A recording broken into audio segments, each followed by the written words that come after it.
சட்டப்பேரவையில் அமைச்சர் ரஞ்சித்குமார் பேச்சுக்காக எதிர்க்கட்சிகளிடம் முதலமைச்சர் விஜய் மன்னிப்பு கோரினார். சட்டப்பேரவையில் பேசிய வனத்துறை அமைச்சர் ரஞ்சித்குமார் முன்னாள் முதல்வர் என்று குறிப்பிடாமல் கருணாநிதியின் பெயரை நேரடியாக சுட்டிக்காட்டி பேசினார்.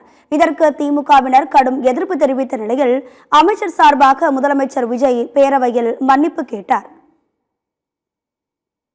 ஓட்டுக்கு பணம் கொடுக்கிற அந்த திட்டத்தை அவர் அடுக்கடுக்கா சொல்லிட்டு வந்தாரு.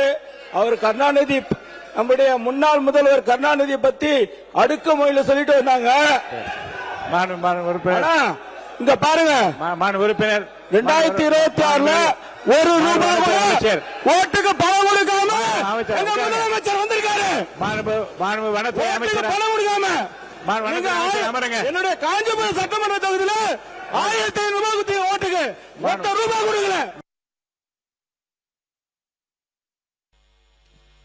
உங்கள் தலைவரோட பேரை மென்ஷன் பண்ணி பேசுனது தவறு தான்.